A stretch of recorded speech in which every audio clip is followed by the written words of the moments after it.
All right, welcome everyone. And just as a reminder that we are actually web streaming now. It's synced in, so we're good to go.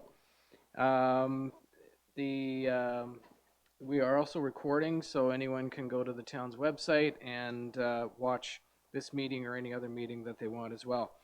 My understanding was that the last meeting had some very poor sound reception, and I did at that meeting recognize that we are on the traditional territory of the Anishinaabe people within the Robinson-Huron Treaty area and the waterways traveled by the Métis. So, prior to this session, we had a closed meeting and it was moved by Councillor Burden and seconded by Councillor McCann that pursuant to Section 239(2) and 3 of the Municipal Act SO 2001 C25 as amended, Council of the Corporation of the Town of Parry Sound moved to a meeting closed to the public in order to address matters pertaining to C, a proposed or pending acquisition or disposition of land for municipal or local board purposes, potential boundary adjustment, and request to purchase town lands. That was carried and the meeting was held. May I have a mover and seconder for the agenda, please? Councillor Bachman and Councillor McCann. Is there any prioritization of the agenda? No additions? Okay. Council agenda for February 4th, 2020 be approved as circulated. All in favor? That's carried. Any disclosure of pecuniary interest? Nope. Okay, ladies and gentlemen, we're going to take a few minutes and we're going to hold a public meeting to hear any interested persons with regard to a proposed zoning bylaw amendment under Section 34 of the Planning Act. May I have a mover and seconder to adjourn this regular meeting? Councillor Borneman and Councillor McCann. That we now adjourn the regular meeting and declare the public meeting open. All in favor? That's carried. Ms. Johnson, could you explain how the public was notified of the zoning bylaw amendment, Z 1917 70 Joseph Street, Conseil Scolaire Public du Nord Est de l'Ontario? Sorry. Notice was given by prepaid first-class mail to the required prescribed agencies and property owners within 120 meters, posted on the property, and was placed on the town's website. Okay. Mr. Elgie, could you explain the purpose of the proposed zoning bylaw amendment? The applicant has requested to amend the C5 zone to permit a school. An elementary school is proposed to be located in the southwestern corner of a vacant unit in the Parry Sound Mall. The property is known as 70 Joseph Street. Okay. Thank you. At this time, does anyone wish to speak in favor of the proposed zoning bylaw amendment? If so, please come forward. Identify yourself by name and your address. Welcome. Thank you. Simon Fecteau, Director of Education with Conseil Scolaire Public du Nord-Est de l'Ontario. My address is in 101 Wilson in Timmins, Ontario. Okay, thanks. Good evening. Thank you very much for allowing me a chance to speak in favor of this zoning application. As you already know, the request for a French public school came through about 2 years ago from parents from the Parry Sound community. We have since opened the school in temporary accommodations, as you know, at Canadore College, and have 40 registered students at this point from JK to grade 7, and we have 8 full-time staff members. We do anticipate that the number of students will grow in the coming years, and we are looking at another temporary accommodation that will allow the school to grow while awaiting a more permanent solution from the Ministry of Education.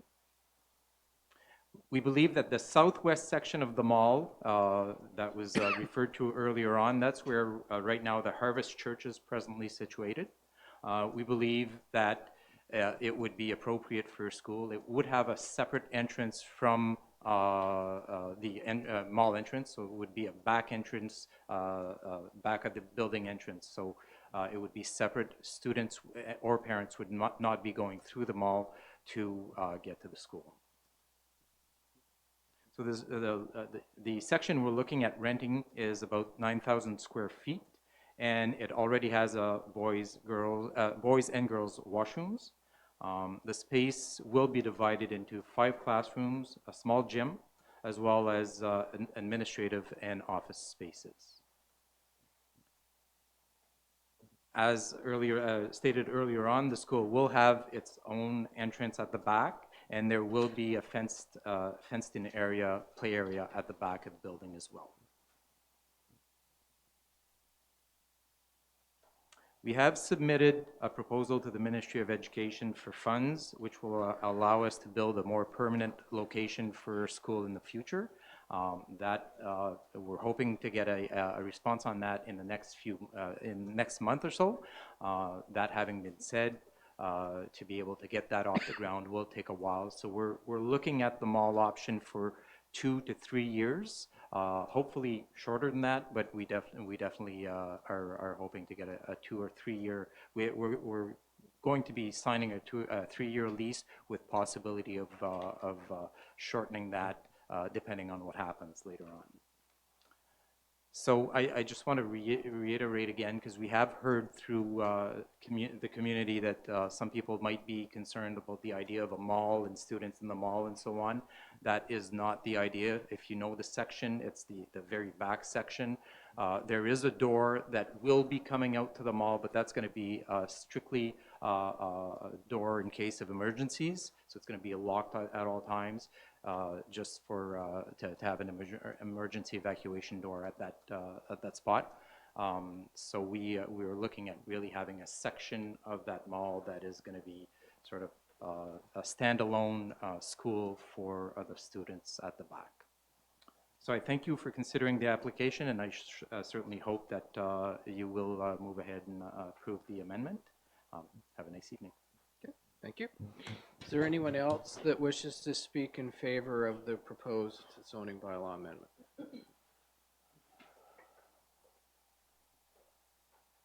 No? Okay. Is there anyone that wishes to speak in opposition to the proposed zoning bylaw amendment? Nope. Okay, good. Thank you. Mr. Elgie, have there been any letters received as a result of this notice? No, there's not. Nothing? Okay, thank you. The public should contact staff or check the town's website to see when this amendment will come back for a decision. Council at its discretion may approve the proposed zoning bylaw amendment. If so, it must either circulate notice of passing of the bylaw or give notice in the local press. Objections to the passing of the bylaw will be received by the clerk within 20 days from the date of such notice is given, which objections will be forwarded to the local planning appeal tribunal. If an appeal is submitted and the appellant has not provided council with an oral or written submission before passing of the bylaw, the local planning appeal tribunal may choose to dismiss the appeal. Thank you, and may I have a mover and seconder to declare the public meeting closed? Councillor Backman and Councillor Burden. All in favor? And that's carried. Thank you, everyone. Okay.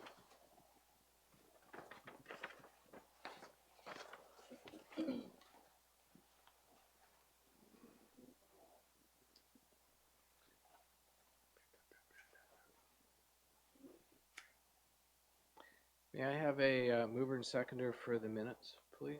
Councillor Borneman, Councillor Keith. The minutes of the regular council meeting held January 21st, 2020 be approved as circulated. Any discussion on those minutes? Nope. All in favor? That's carried. Next portion comes to the questions of staff, but I think at this time I'm going to acknowledge Mr. Kearns, who's our new Director of Public Works, and welcome him to the team. So I know that these things don't move around, but anyway, they will recognize the fact that you are here. And I know that during this particular time of the council meeting, usually Director of Public Works has a lot of questions. So I have no idea what will be coming from council tonight for you. But anyway, welcome aboard and congratulations on your employment here. Okay, any questions of staff? Councillor Keith. Yes, thank you, Mr. Cairns, and it's nice to be the initiator of the first question, so you're being christened, so to speak. And that has to do with two things. One is, and I realize this is a new role for you here in the town of Parry Sound, but there has been snow clearing going on for the last couple of days, and I'm wondering, do you have any plans for this continuing, or are there any changes or status quo right now in reference to that? I'd like to say thank you, first of all. I'm happy to be here. And so far, staff, everyone has actually been wonderful, and it's been as seamless a transition to any new position that I've ever had. So I'd just like to say thank you to everyone. And with regards to the snow removal, I'm certainly in a bit of a learning curve right now. So I'm aware that it is going on, so I've made just general inquiries as to the process that's used right now. So I'd like to look at how it's prioritized. So right now it would be, my short answer I guess is status quo until we can have another look at. Certainly it has not been, from a snow accumulation perspective this winter, has not been difficult. But we will have a look at how that's prioritized and what works best. Councillor McCann? Thank you. Welcome aboard. So I have a question. I actually should have maybe approached staff personally on this particular matter, but it escaped my alleged mind, so I'll ask you now. On our particular street, Queen Street in town, there's one particular area which is particularly dark most of the time, and if one of the street lights goes out, it's quite dark. If one wanted to go about adding a street light to someone's street, such as my request here this evening for Queen, how does one go about that? Well, my assumption would be that we would start with looking at what's available. If there are any other alternative measures that can be implemented to help with the luminaires on the road to better cast light. Those are some solutions I've experienced in my past. The addition of a street light, depending on the infrastructure that's present, can be a fairly large project. Just a single street light can result in a lot of work, depending on the in-ground infrastructure and whether the poles are available, those sorts of things, and whether there's agreements with the utilities that may or may not be using those poles. So those are certainly things we can look at if we receive a request. Okay, so I'll touch base with you on that then at a later point then. Thank you. Councillor Backman? Thank you, Your Worship. My question tonight, I have two questions. One, since the lovely ladies from the Stocky Centre and Bobby Orr Hall of Fame are here, I thought I would find out. So my first question is for Ms. Norris. I recently saw that there is a film festival being held at the Stocky Centre, and I was just wondering if you could tell us a little bit about that. Sure. So through you, Your Worship, so we've been working lately with Leslie Mapstone of Mapstone Media to put together a 3-day film festival where we go out for submissions to all of Canada and internationally for filmmakers to submit films. It's still in early process of development, so it's relatively a save the date that we've put out for right now to keep it in people's minds, but it's something we're looking forward to, and we're meeting with Mapstone within the next few weeks to kind of build the next step that we'll go out to the public with. Thank you. And just You have another one? question Yep. for Ms. Dyer. I was just wondering if you could bring us up to date on the, we did a renovation last year on the Bobby Orr Hall of Fame for the retail area, and I was just wondering how that has improved sales, and if you can explain a little bit about that. Thank you. Through Your Worship. Yes, we did complete the renovations on the Bobby Orr Hall of Fame gift shop in 2019. At this point, we can't really say what the impact of revenue has been. I would say at the end of this year would be a better measure to compare 1 full year without versus 1 full year with. We did see a slight sales slump, but I believe that that was related to the construction and access of merchandise being boxed up in our temporary location last year. But we're looking forward to seeing what this year brings, and we've had lots of positive comments from the community and our returning patrons on the space and how much more inviting it is. Thank you. Any further questions? No? Correspondence, Ms. Johnson.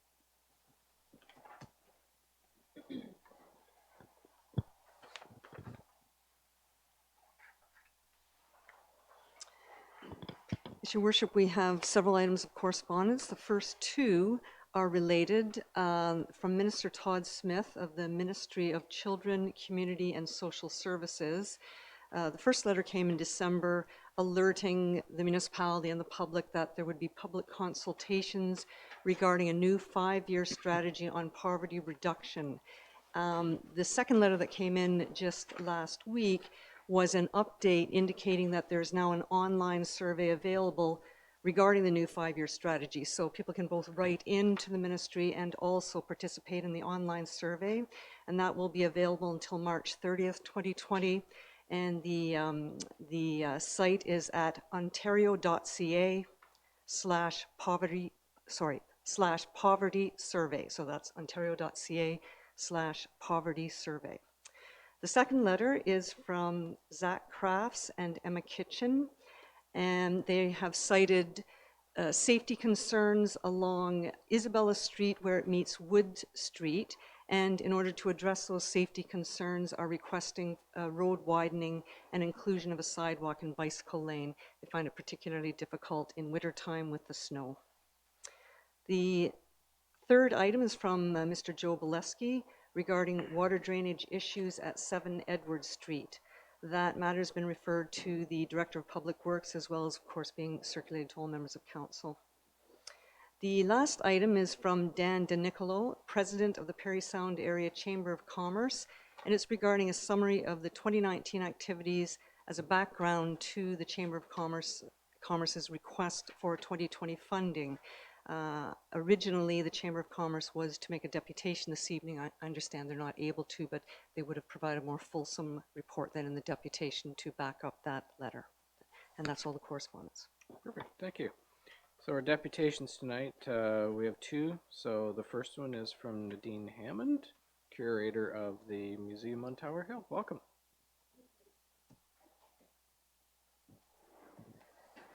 Mayor McGarvey, councillors, thank you for your time and consideration.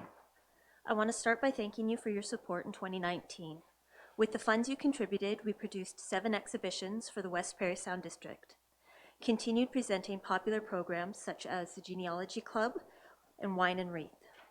We also held a successful historical fashion show to raise funds for the renovation of the Eroy Smith Gallery. Our most notable achievement of 2019 was the installation of a model of the Ottawa, Arnprior, and Parry Sound Railway in the Eroy Smith Gallery. The community came together to help us raise funds, as well as donating their time and labor to helping us remove the old exhibits in order to help us lay down new flooring and install the train.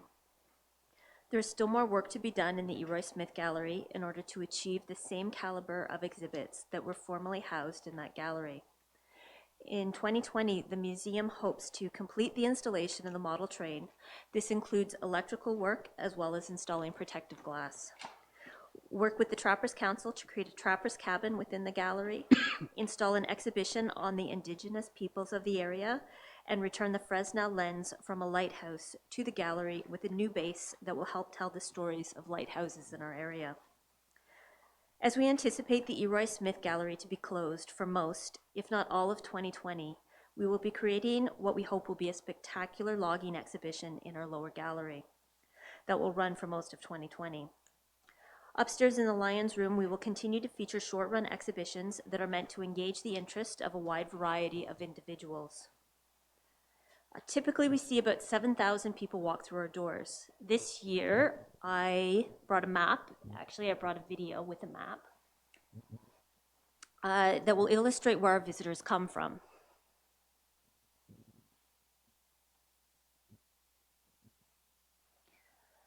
The pins represent visitors from between March and November of 2019. As you can see, we tried to track where people are coming from within the West Parry Sound District. We also tried to track where they were coming from within Canada as well as the world. And one of our summer students very generously volunteered his time after he was finished working with us to create this video for us.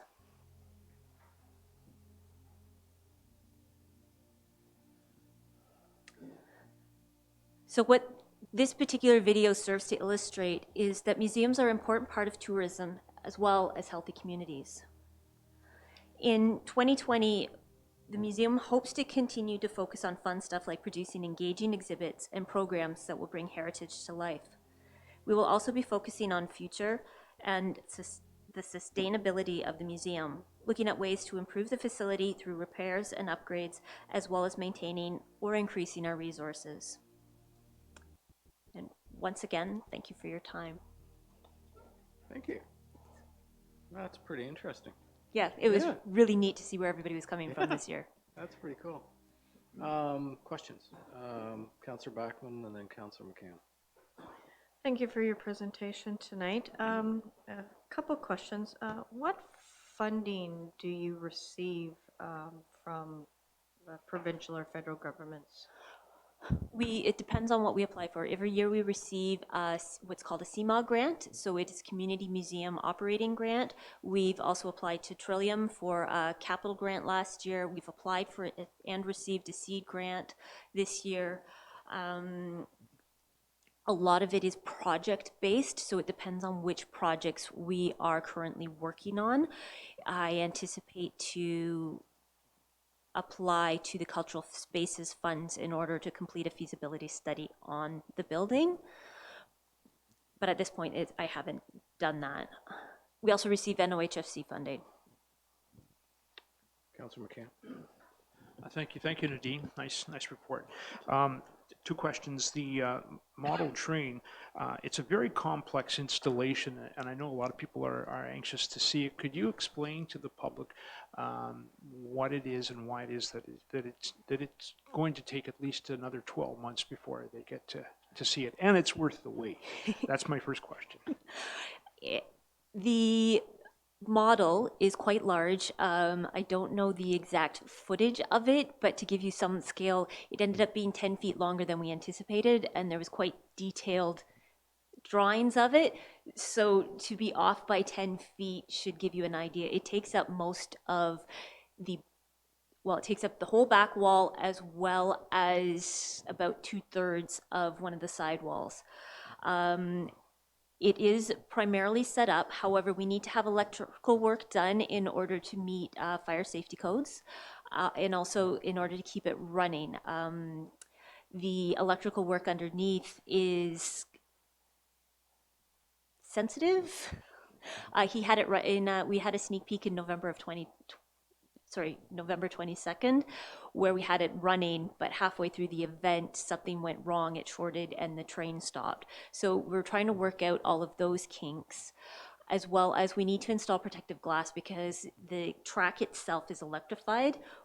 While it won't electrocute anybody, we do want to protect the model, as well as we don't want anybody to accidentally touch and like little fingers to get hurt by touching this particular artifact.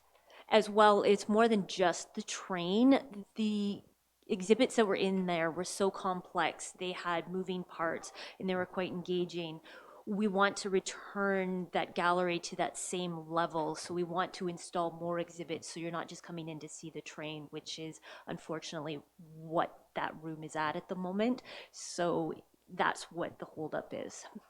So in real life, trains stop anyway, so we know that very well here in Parry Sound. Yes. Collections, we've been overwhelmed with collections, and I understand that you'd like the public to know that as much as they're appreciated and as grateful as the museum board is for the collections, I understand that you're not accepting new donations for artifacts at this point. Maybe you could just tell us a bit about what you're doing there.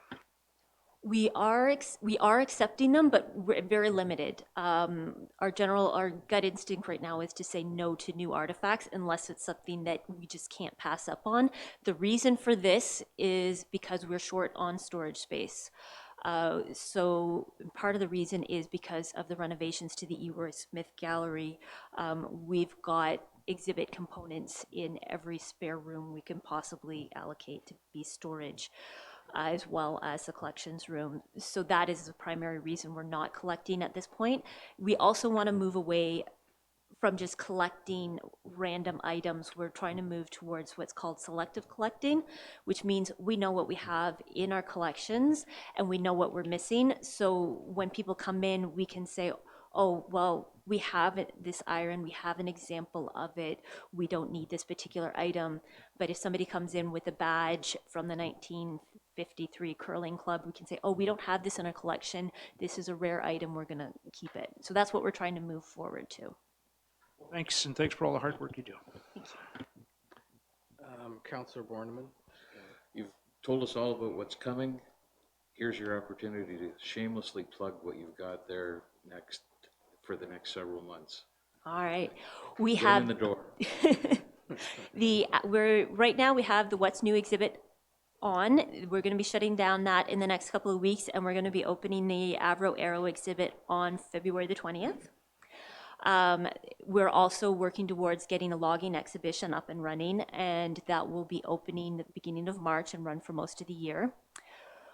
We are currently working on an exhibition on the trains, not just in Parry Sound, but we're going to be applying to museums across Canada that have a train line running through them for images and anecdotal stories, so that we can tell the story of the CPR, the CN, the trunk rail lines all across Canada and bring Canada to Parry Sound. And then during the summer, we are going to be hosting an exhibit called The Seedy Underbelly of Parry Sound, which I've been describing it as usually all the stuff you don't highlight for tourism reasons of what have happened in Parry Sound. So the train robbery and stuff like that. And we'll follow it up at around Christmas with Christmas During the War exhibit. Great, thank you. Councillor Blackman. One last question. Just to confirm your charity status, is that correct? Yes. If you could just explain to the public how people may be able to donate to the West Parry Sound Museum, please? You can contact us or mail us. We accept checks, that type of stuff. Any donation over $25 is eligible for a charitable tax receipt. You can also contact us. We do try to do different fundraisings. So there's GoFundMe projects. Basically contacting us is the best way to find out what we're doing in terms of fundraising, and as well as to make sure that your donation goes to the project that you want it to go to. Welcome. Anything else? No? Okay, thank you very much. Thank you. Next deputation is Dave Brunton and Linda West of the Rotary Club. Welcome.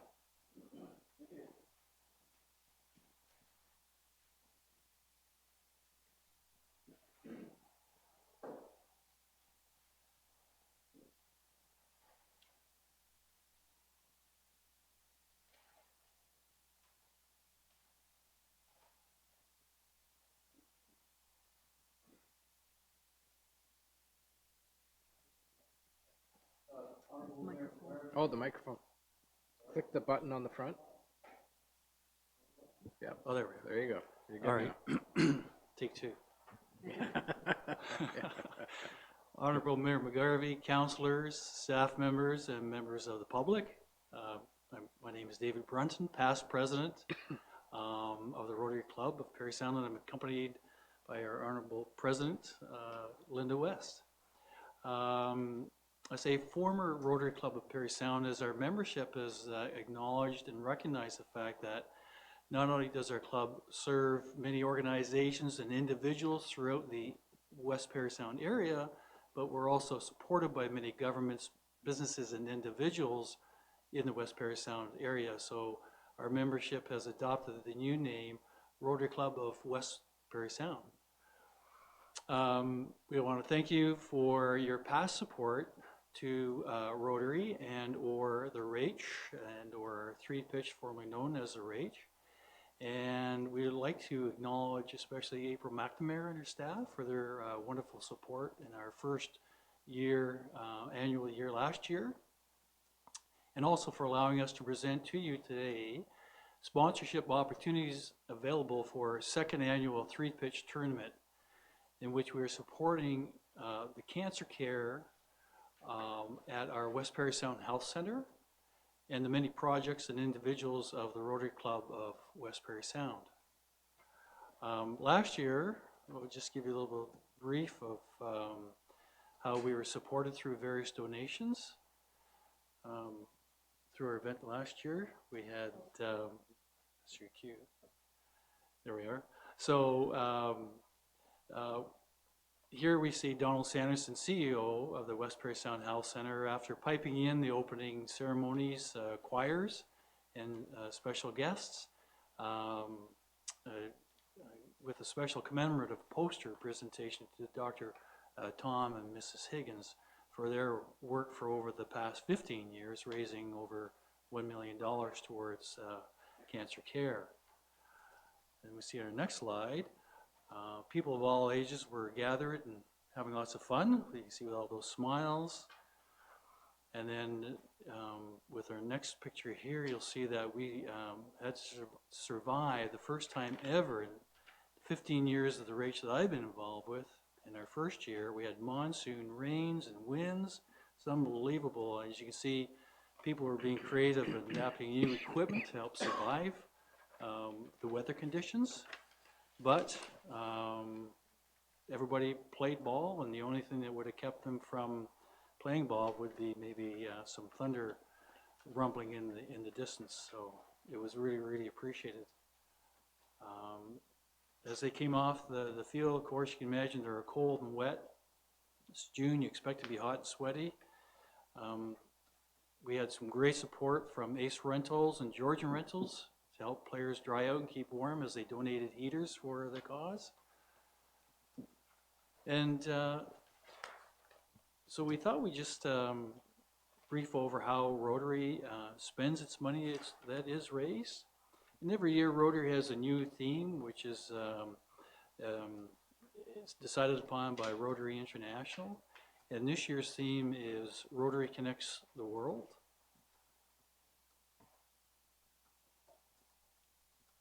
So we do have varied fundraisers in and around throughout the year. Sale of tickets for various prizes. We have our annual cash calendars, which we sell throughout December and early January. Barbecues, major events such as Savor the Sound, which was formerly known as a Taste and Toast. Many sponsorships from businesses and governments, as well as grants that we can apply for. It's not working. Anyhow, we have been successful this year in getting 2 matching grants from Rotary International. So we are donating $3,000 towards the model train, and Rotary International is also providing $3,000 towards the model train. The other matching grant is for the shade structure, and I don't have a picture of that, but it's going to go at the public school, and we're providing $3,000, and Rotary International is providing $3,000. $2,500 this past year was donated to a program to assist some local children attend camps who otherwise would not have been able to. And of course, lifelong experiences for them, which they all enjoyed. There's other programs such as Strings Across the Sky, which we've donated funds to help them purchase equipment to provide children the opportunity to experience learning, reading, and performing music.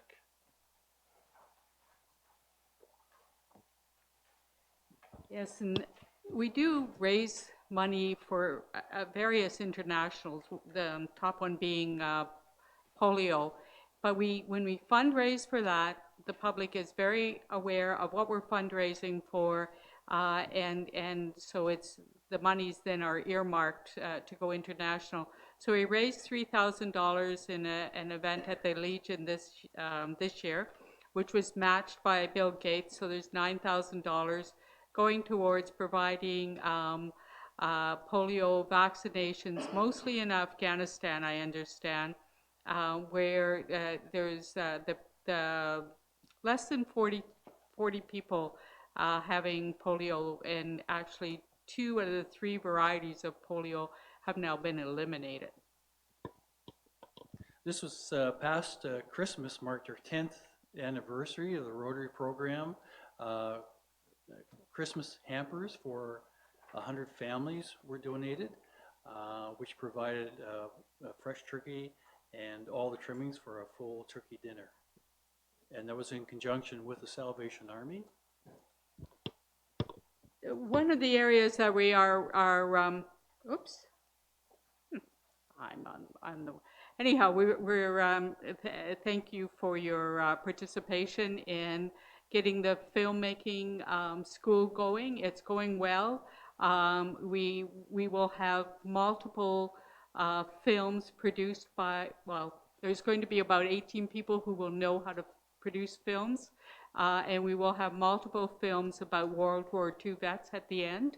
And we will be left with about $22,000 worth of equipment. So the legacy will be, we will have the equipment, the knowledge, and the ability to do other filming once the program is over.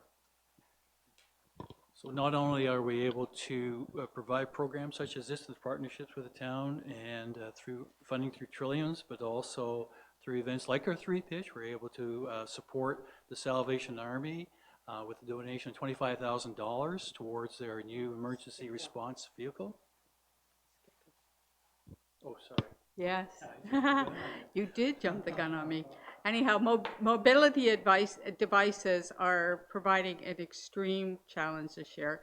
Other clubs are not able to afford to participate in it, so all of the requests are coming to us, and they are numerous. And I think with our aging society, this is going to be a problem that's going to grow in size.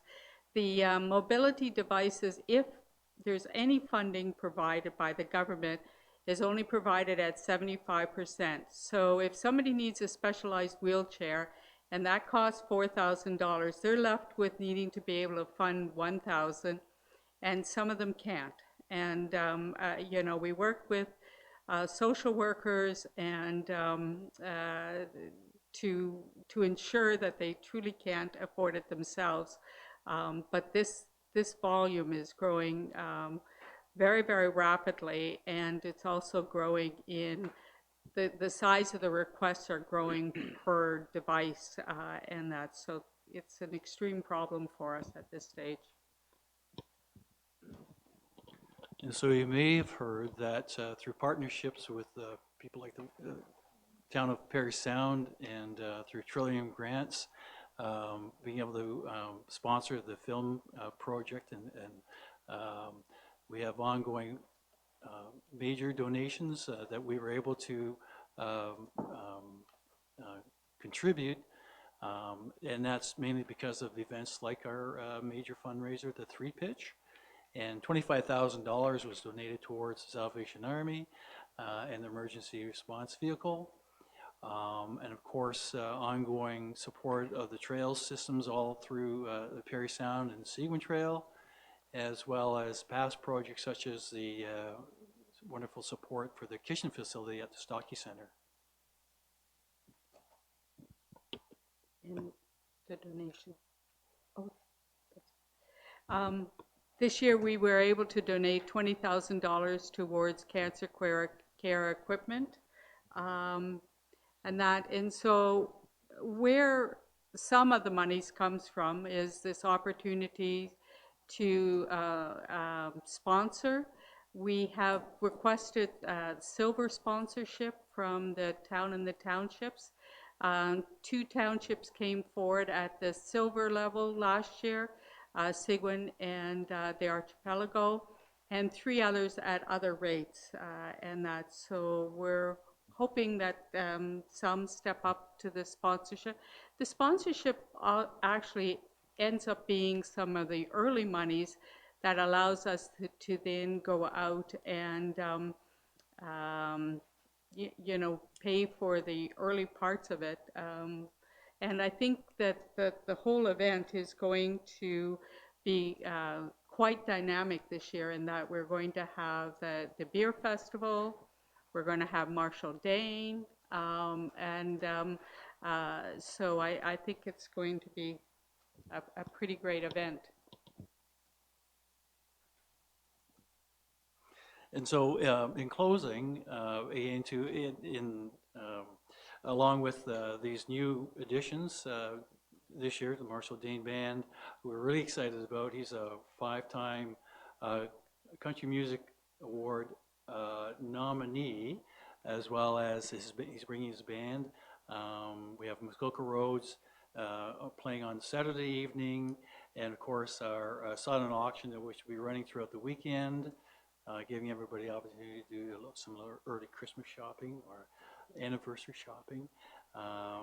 And we have our wonderful pickerel fish dinner on the Friday night as well too, where we serve approximately 450 dinners. So the public is welcome to come and participate in all these events. You don't have to be playing ball, but if we encourage people to consider signing up a team, gathering some friends together. We have teams of all abilities, and that's our next major date upcoming is registration opens on Thursday, February the 13th at 9 a.m. and you can go to www.ps3pitch.com, and the first 31 teams with their registration fee of $250 are guaranteed a spot. Any questions? Okay, thanks. Any questions? No? Councillor McCann? Thanks very much for your presentation this evening. Do we have a line in the budget for this consideration, or can we ask that we can I move this, that we would consider this for our budget deliberations? We can. I'll be very honest that in the past, there's been a number of concessions made for Rotary with regard to services in kind. So that has to be weighed against whatever we might do. So, we'll take a look at it, and there's a number of things obviously Rotary would not have to pay for, if we'll talk about it during budget. Fair enough. Thank you. Yeah. Thank you. Councillor Backman. Thank you for your presentation. As Deputy Mayor, I did come out to your event last year because Mayor McGarvey was unable to, and it was my first debut in public speaking. So You did a wonderful job. Thank you very much. I just want to know, if people wanted to donate to Rotary or to this event, what would be the best method? You can donate to either. We both have ps3pitch.com and Rotary have donate buttons online. That's the easiest way. But also any Rotarian, and we're a full charity and also give out tax receipts. So, thank you. Thanks. Any further questions? No? Okay. Thank you very much. Thank you.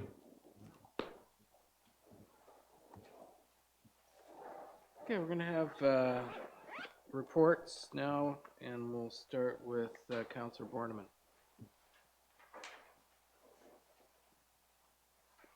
Yep.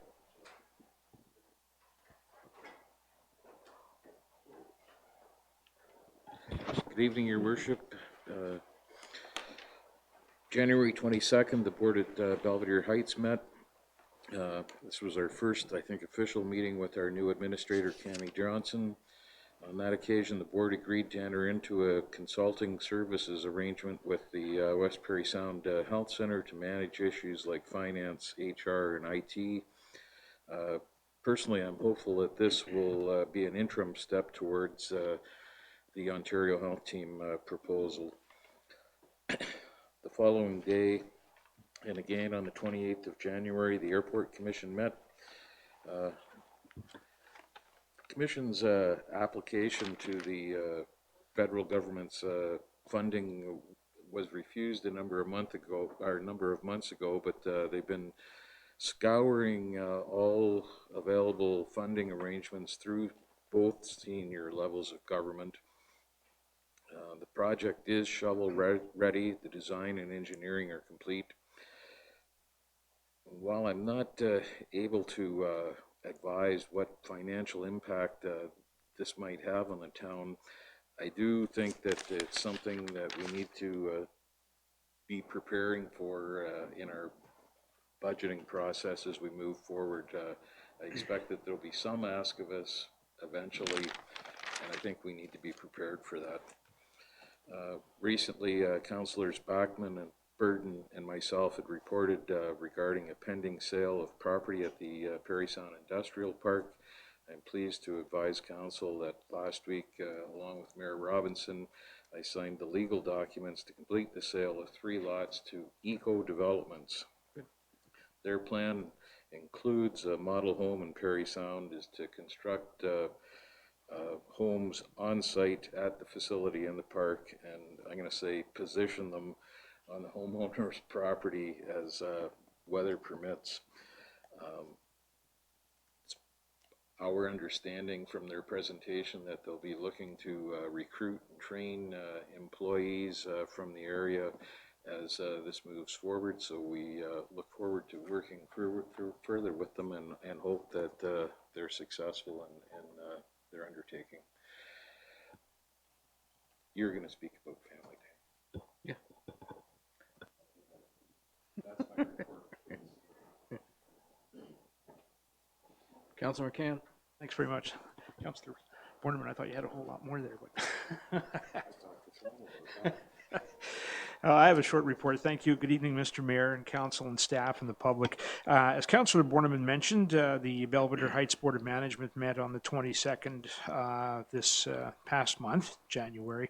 In addition to what he mentioned, Belvedere Heights is also collaborating with Lakeland Long-Term Care to recruit and train in-house some 20 PSWs, personal support workers, with return for service agreements. And the cost for this is subsidized through the Ontario Job Grant Program. The need for PSWs is no secret. It's there, and it continues to be a challenge always. So hopefully this program will help fill that need. Linda Taylor, Director of the West Parry Sound Community Support Services, has brought us up to date on this activity, including transportation, meal delivery, diners club, and friendly visitation. And she will be here at our next meeting to make a presentation and deputation to council with request for some funding help for what they do. And they do some, well, we all do some important stuff here, but they certainly work towards helping our senior citizens who've been around for a long time and have built our community. On Thursday evening, January 23rd, I attended the West Parry Sound District Museum monthly board meeting. We received the business manager's report, an update on donations in 2019 in the way of artifacts, which include photographs, objects, archival material, and as Nadine Hammond spoke to some of that, the donations that we've received and how they're managed in her deputation this evening. So we covered all that. Our website's getting a new look. We had some considerable discussion regarding our HVAC system and a spring and fall maintenance plan, and particularly the purchase of a ground pump for standby. An expensive investment, but one that ultimately we will need. Without a standby, we could be without heat or air conditioning if the current pump and system go down. So we're budgeting for that. And we also discussed some construction costs for the model railroad set, which you heard about this evening as well. And it, as you also heard, it'll be at least a year before the public gets to see the train model, but it certainly will be worth the wait. And that's my report. Thank you. Councillor Bachman? Good evening, Mr. Mayor, council, staff, and public. I'd like to report that on February 2nd, Thursday, February 2nd, I attended the strategic planning meeting with Park to Park Trails. We are in the process in revising our strategic plan. The previous strategic plan was done in 2012. And though we just started our first session, it is very looking promising of developing a lot of initiatives in the very near future. And I look forward to reporting on that as we proceed with our strategic plan. I'd also like to report this morning I attended the IceCap meeting at the Archipelago office, and I'd like to congratulate Mr. Pangra on his role as chair and co-chair. There was a handful of municipalities who have signed on to the IceCap initiative, and a couple First Nations, approximately over 30 people were present today, a large number of public through some of our residents in town, as well as lake associations. I'd like to just thank you to the health unit that was able to donate approximately $14,000 in 2019 to this initiative to help them move forward some of the tasks that they wanted to. We are working on a logo, and a couple committees will be developed, one being technical and communications. And I will be, as an alternate, Councillor Borneman and myself will be reporting on the status of this initiative in the near future. Thank you. Thank you. Councillor Keith? Yes, good evening, Mr. Mayor, fellow councillors, staff, and the public. My meetings were short in that I attended the planning board meeting. There were 3 consents approved of and 1 deferred, and 1 meeting also was canceled, but I will be going to it next week, so I'll make up. And I also attended the open house for the YMCA employment services this Saturday. And I want to say also, I think it was really great that Maurizio's Pizza donated lunch to all those people that attended. I think it's really helpful that the agency also does budget counseling, free budget counseling, but you have to sign up ahead of time. I think that's really important for our community, besides the fact that often people need help with employment skills and search, but there's a lot of learning that goes on also. And budgeting is just one of the very important things we all need in life. And maybe if we do real good budgeting down the road, it helps us maybe to pay our taxes. Thank you. Councillor Burden? Thank you, Mr. Mayor. The only thing I have to report on this evening is just to announce that the Downtown Business Association has hired a new executive administrator. Ms. April Denman will be coming on board and taking over that position from the retiring Susan Hersina. And I'd like to thank Susan for her 8+ years of very dedicated and hardworking service to the DBA, and wish her all the best. Susan and her husband will be moving out to Vancouver Island to join family out there in the spring. So thank you, Susan, and welcome, April. And that's my report. Okay. Thank you. So council, staff, and public, January 29th and 30th, I was in Toronto for AMO executive and board meetings. We were introduced to the first 3 candidates for AMO's Youth Fellowship Program. Students will be working with AMO staff and municipal politicians over the next 7 months, and certainly a great experience for these young people to learn a lot more about municipal workings. The money raised at AMO's conference in August goes to support this program, so the donations from municipalities and those that in attendance that purchase tickets is greatly appreciated. Some items of discussion at the board meeting were public health and land ambulance, AMO's pre-budget submission to the provincial government, human sex trafficking. We had a presentation from Peel Region, which is going right into full swing on working with a variety of different partners, and we're putting this out to all the municipalities in Ontario because the airport is in Mississauga, which is part of Peel Region. They have an issue that they're dealing with, and this isn't something that's just happening there. It's also happening north of us, anywhere that's close to a border. It's becoming a real problem. So I did bring back 3 copies of their human sex trafficking in Peel Region. It's a briefing note, and it was prepared for AMO's board of directors, but it certainly will give council a background on what is going on with regard to this in Canada. And there are certainly, so if the council wants to read that, they can. There are quite severe links to those that are selling illegal drugs, and that they're also trafficking human people as well. So I think everyone needs to be cautious and aware of what's going on. Also, a response to the flood advisor report was made, an update on some of AMO's climate change work, and a reminder to everyone to please check the AMO watch file for updates and important information. February 1st, I attended a birthday celebration at Belvedere Heights for Mildred Tate for her 90th birthday. Mildred, if anyone doesn't know who she is, I mean, she volunteered on a number of different committees and different things in town. And she volunteered at Belvedere for many years as well, where she is residing at the moment. So you know, it was certainly a pleasure to see her and to congratulate her on her 90th birthday, which was great. Snowfest starts February 14th with the Fisherman's Ball.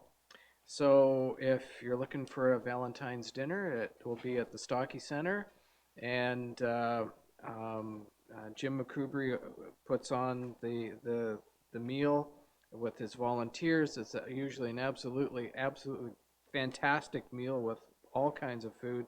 The money raised from that goes to sick kids, and Jim has raised a pile of money over the years for sick kids, which is very dear to his heart because they have had young relatives in sick kids due to various illnesses. So it is a passion, certainly a passion for him. So through the weekend will be Snowfest. My understanding is that the Derby has been canceled because of poor ice conditions. We don't want people out on the ice, but there will be fireworks and probably a bonfire. I know that was last year at Kinsman Park. So anyone who's quite interested in going to that, check the Snowfest portion on our website, and you can get an itinerary of everything that's going on that weekend. One thing I will say is that we do work in conjunction with the other municipalities. So if they have an event on a certain day, we don't plan anything at that particular time, so they can maximize the number of people to their particular event as well. So that works out for the whole area. February 17th is Family Day, and again this year we'll be having the free skating, a barbecue, petting zoo, and games. Hopefully something for for families to do on Family Day between 11 a.m. and 2 p.m. at the Bobby Orr Community Center. And Tim Hortons has also generously donated product to support the event, and Councillor Borneman has also volunteered to help me at the barbecue. So we look forward to seeing as many people as we can out to the event. And that's my report. Thanks. So we'll go to the rest of the meeting. Okay. So item 911. That's funny. The budget. Just one page. Yeah. Anyway, moved by Councillor Borneman, second by Councillor Burden, that staff report 2020 draft budget package and presentation be received for information purposes. And we have Ms. Phillips here to give us a rundown on it. Oh yes, that's right. You were going to make a comment. Yeah. Thank you, Mr. Mayor. Just want to mention that the package that we're going to go through tonight is an overview. We've been working on the budget for the last number of months. The budget that's being recommended to the town has the support of the senior leadership team. There's been a lot of review has taken place. I'd like to take this opportunity to thank all the staff in all the departments that have been involved in bringing the budget to where it is this evening. I'd like to specifically thank Stephanie Phillips, our Director of Finance, who's through her leadership in guiding the process and bringing it all together. There's a lot of work that goes on behind the scenes. So the objective of this evening's presentation is to just provide council and the public with an overview of the budget. We're not asking council to make any decisions. I think you'll be pleased with what the presentation contains in terms of very limited tax increase. I'll save that for Stephanie. There will be a much more detailed package available in advance of the next budget meeting, and that's where you can get into the meat of capital projects and other things that are being proposed, and those discussions on the requests like the Rotary and other requests that we've received over the year. Before recommending a tax increase, we look at internal efficiencies. We look at working with other municipalities. The tax increase we view as kind of a last resort. This is the second year in a row that we've been able to recommend a budget that the rate of the tax increase is less than the rate of inflation. The rate of inflation, I think it was last July, was 2.1%, so you'll see that it's significantly less than that. The only reason, and it's similar to last year, the only reason that we even have to have a budget increase this year is we had some additional properties that were declared exempt for property tax purposes. So we've managed through the budget process, and Stephanie's going to give you some examples, how we've looked at how to save money. So we've absorbed things like fuel charge increases, utilities, hydro, gas increases. They've been absorbed into the budget, but what hasn't been completely absorbed is the impact of properties that were paying property taxes becoming exempt. And so with that little overview, thank you, Stephanie, and I'll turn it over to you. Okay, thank you. Okay, so here's the 2020 budget overview. So tonight I'm going to elaborate on the budget process and summarize the operating and capital budgets. And then finally, I'll explain the differences or explain the impact to taxpayers. So first, what goes in behind the 2020 budget?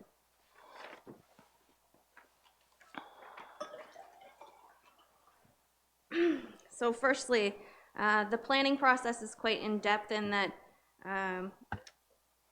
we refine the processes using our budgeting software to try and control costs. To do that, we use a baseline budget, and in that we explain any additions to the budget as compared to last year. So during the review process, we can analyze those and review those and question those at a more detailed level to provide cost control. So initially, there was a budget kickoff, and during the kickoff, Finance identifies guidelines for staff as they prepare their budgets. So Also, during that time, we identify municipal sector issues and anything that might impact or constrain the budget to set the tone for managers as they prepare their budgets. So the next step is the review phase. So during that phase, directors and challenge budget submissions. So we have a number of reviews, operating reviews and capital budget reviews, where we critique the submissions and refine costs to the best of our abilities. Okay, so next, after the budget overview tonight, there will be a special meeting planned for February 25th, where we'll deliberate on operating and capital budget in more detail. And then following that, the bylaw to establish budget estimates will come forward to council. So the guidelines, that the two policies that guide the development of the budget are the budget and financial controls policy. So this identifies a range between 2.1% and 4.2% as the guide for a tax increase net of growth. So 2.1% is the CPI rate at the time of July. So that's the low end of the guideline. And in addition, council set a 1.8% increase per year dedicated solely to aging infrastructure, and this was to address the infrastructure gap that most Ontario municipalities are facing. So through the budget review, staff have identified a number of continuous improvement projects that are going on. One of those is the new strategic asset management policy, which was passed in July of this year. So that will guide infrastructure investment into the future as we develop our asset management plan, and where we focus on investment in infrastructure.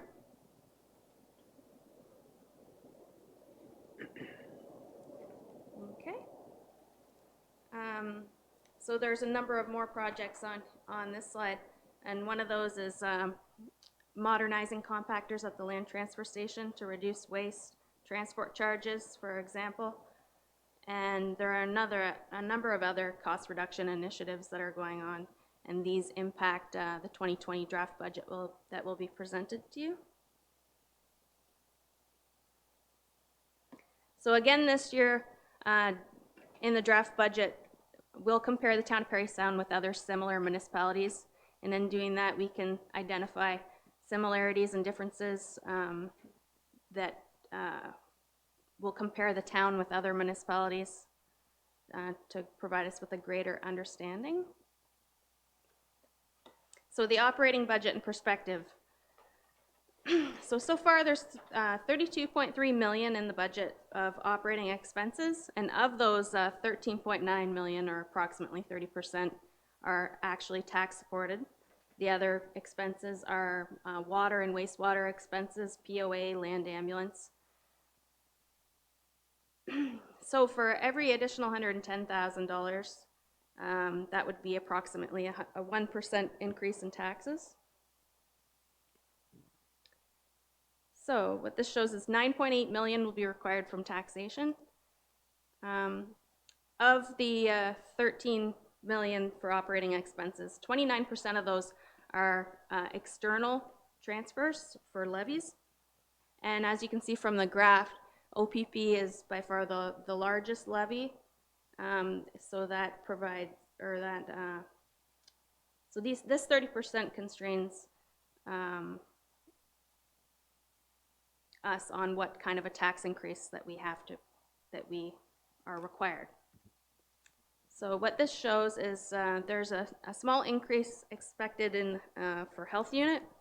That's about $9,000, and that was mitigated by reserves for this year. But for 2021, that's expected to be a 142% increase.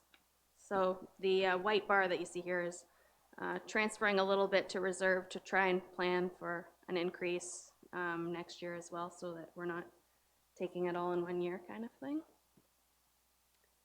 So there we go.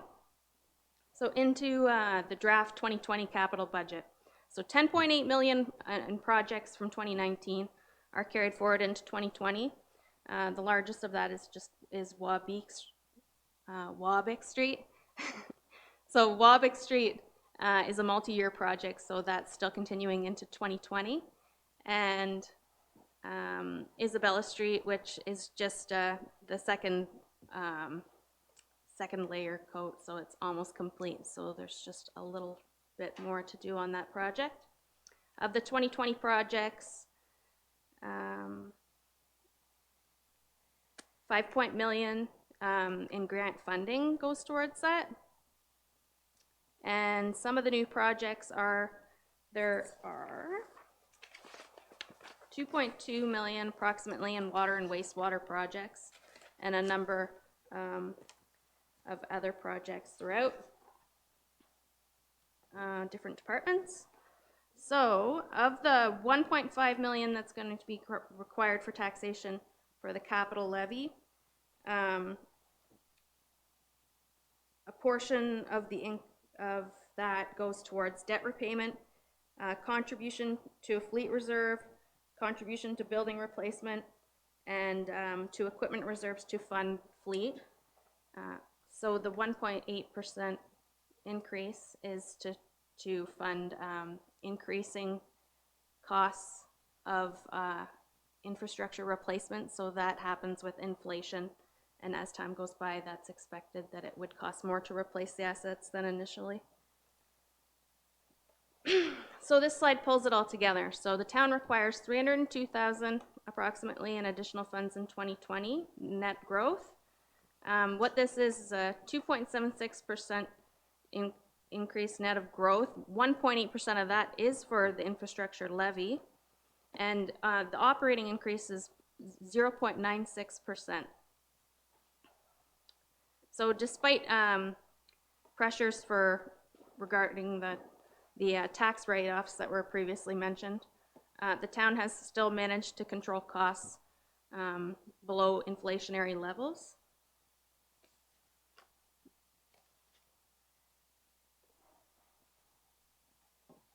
Okay.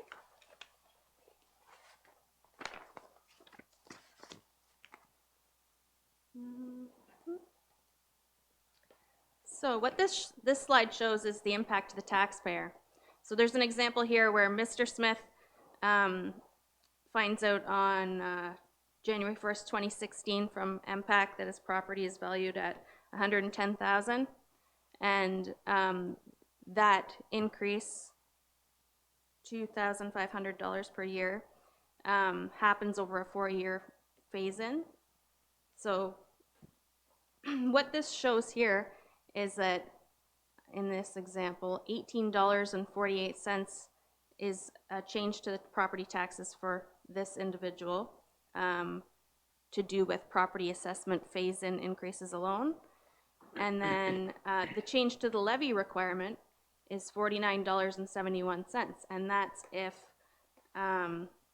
your assessment remains exactly the same, the impact to the property taxpayer of $110,000 assessment is $49.71. So that's $5.68 per month in municipal property taxes over the amount paid in 2019. Did I explain that properly? Any questions? Councillor McCann has a question, then Yeah. Councillor Borneman. Okay, thank you for your report. I know there's a lot of work that goes into it, Stephanie. Yeah. Question, I'm just looking through here again. I read it and I just can't remember where I read it. The amount that the town is losing as a result of the residential properties that have been declared tax exempt, what is that? So that amount is $239,000. There's also $24,000 in other assessment appeals that impact taxation revenues in the year. So just to begin, so the first figure was over 220,000. 239,000. So the operating increase that we require is only $105,000, but the impact of that alone is $239,000. So the town still managed to control costs within the impact of that alone. So that's good. So if $110,000 is worth about a 1% increase in the tax rate, that should tell everybody what it's costing us, and the money that we've lost in the assessment due to impacts ruling. Is that correct? Yes, that would be approximately 2%. Just wanted to stress that. Yeah. Councillor Bourneman. Ms. Phillips, could you hazard a guess as to what the average home is worth in Parry Sound these days?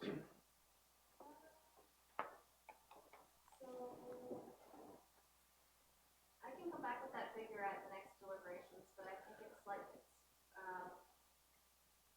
probably around $200,000.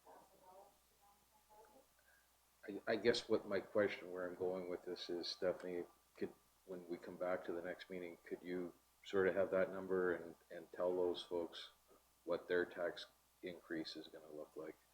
I think people like me at least are concrete thinkers. They want to know. Although I understand the bill is in the mail, so it should they should know sooner rather than later. Okay. Well, the interim one is anyway. Yeah. So yes, I will. I'll compare it to the median. So the median assessment value, so that you can compare that to your assessed value. Yeah, that'd be good. Councillor Backman. Thank you, Your Worship. I don't know if this question would be best suited for you or Mr. Harris, but in order to develop practical, transparent, and responsible budget that reflects goals of residents, has the town of Parry Sound historically performed any outreach to the community, such as an online survey, to allow users to create their own version of the budget by increasing or decreasing allotments to various departments? Through the mayor, I believe that the previous treasurer, 2 treasurers ago, did have an online software that people could do that. I'm not sure that it was widely utilized. Perhaps, I don't know, Mr. Thompson might have some more background prior to my arrival. Yes, to the councillor through the mayor. It's a really new SLT group, and I'm the most experienced one here.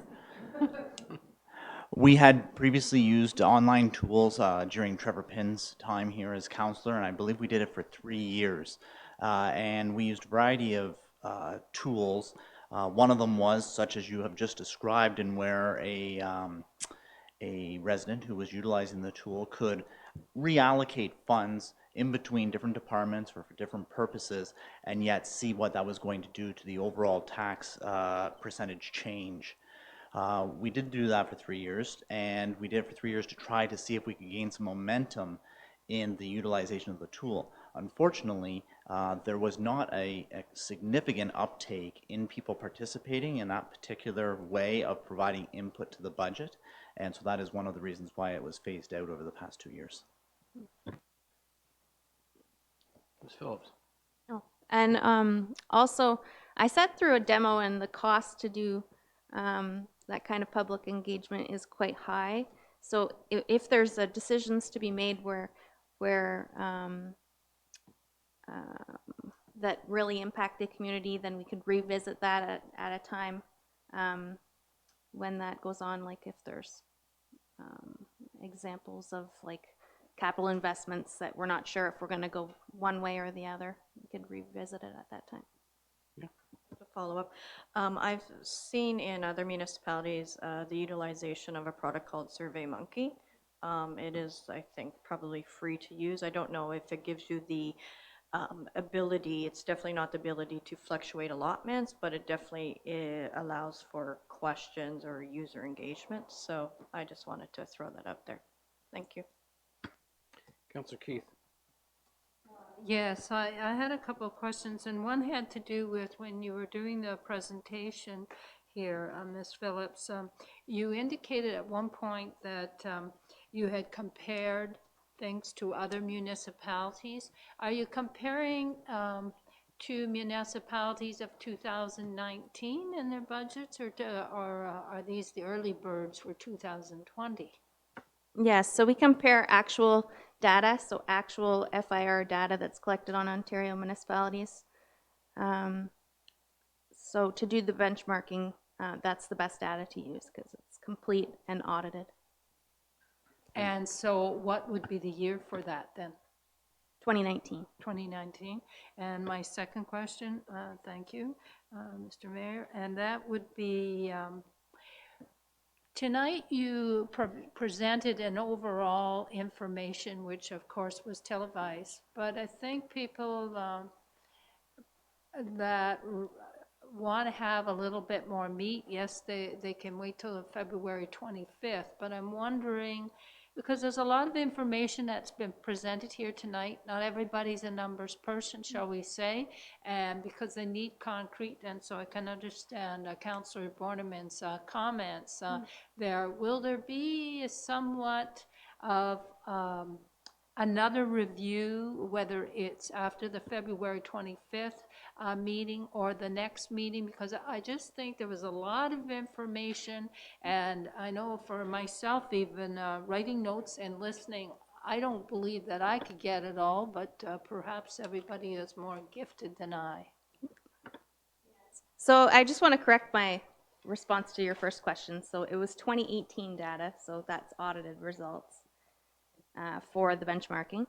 And then on when we review the draft budget, you'll have a hard copy document in front of you, so you'll have time to be able to go through that. And then we will walk you through that in a more detailed fashion so that you can ask questions and hopefully it makes more sense at that time. Yeah, follow up. One last question, a quick one, and that was the SLT committee met, staff met a number of times to review matters. And how many times roughly would yourself, or maybe Mr. Harris can answer, how many times would there have been discussions to come to the point we're at right now? So there was at least 3 separate reviews of operating and 3 separate reviews of capital altogether. But in addition to that, there's a lot more review that goes on. So finance is reviewing submissions all throughout. So the data is constantly being refined as we get more information throughout the process. During the review process, managers had the opportunity to propose their projects to SLT, provide information, and do additional research for the projects. So on that, it was reviewed in quite a lot of detail. And through the operating budget, any increases are described on a line-by-line basis. So SLT has the opportunity to review any changes on a line-by-line basis and what those maybe one-time costs are and whether we should proceed with them and question them at that time as well. So that's getting more advanced as we go into our new software. Anything further? All in favor that the staff report 2020 draft budget package and presentation be received for information purposes? All in favor? And that's carried. Thank you very much, Ms. Phelps, for that. And to everyone else for putting this all together. It's appreciated.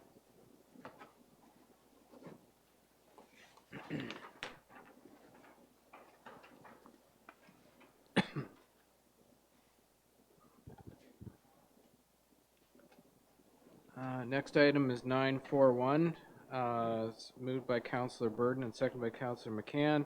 The council authorizes the establishment of an accessibility advisory committee according to the terms of reference attached to Schedule A and directs staff to advertise for members. Any discussion? Councillor Keith? Yes, to start with, I just have a couple of questions, and it's in reference to the terms of reference. So I'm not clear. Oh, okay. Thank you. What I'm asking for is on Section 5, Committee Composition and Membership. I'm noticing Section A, 5A. It says 5 citizen appointments to be nominated to be nominated by public advertisement. What does that mean, please? So I think in my intent in writing that was that we would advertise on our website, we would advertise maybe through newspaper, social media, as that was available and what we've done in the past. But the word says nominated, so can you correct me? Is it just that a person would apply, or did they need to be nominated by somebody to be able to get in that? Can you explain that? So yes, maybe that was a poor choice of words. So nominated or appointed, so members would be appointed by council to the committee. And I had one more question, and I just got to get my little spot now. It says, and that has to be... Oh, your microphone's not on. Okay, well, we're back on track then, maybe. And that had to do, in that same section, was under 5D. It said up to one non-voting youth member between the ages of 13 and 18. So, first of all, that was somebody, was it, that put their name forward? Is that correct there? So in developing this terms of reference, I did research on what other accessibility committees and how they were established with other municipalities, and a number of them had a similar member. So it says up to one, to ensure that if we don't get the interest from someone from that age group, then we don't have to, but it would encourage them to apply to have that younger perspective on the committee. Okay, so the up to one was just to make sure we cover the possibility of a youth person, because I'm having a problem is how do we get up to one? Yeah, so it was like to there's ensure only that one human. How do we do it. this? Yes, and to ensure that if we didn't get somebody from that age group that was interested in joining the committee, that we would kind of cover ourselves to say this, if there's one that's interested or more than one. And I guess to go a little further with that, because I look at for the youth, a youth person, does that allow us, with the way the terms of membership are presently written, if perhaps the youth hasn't thought about it, but they are approached and asked, are they interested, that would still be possible, because then they would put their name forth, correct? Yeah. Correct. Okay, and I am offering my name forth to be on that committee. Oh, okay. We haven't got to that point, but that's because we don't have anything here tonight. But we will be looking for counselors, and it's good to know that you're interested in that. They say Okay. the early bird gets the worm. There you go. Okay. Well, Ms. Johnson will maybe make note of that. Okay. Anything further with regard to this resolution? All in favor? And that's carried then. It's good.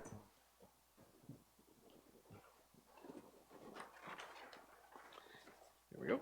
Okay, now we have moved by Councillor Keith and seconded by Councillor Bachman.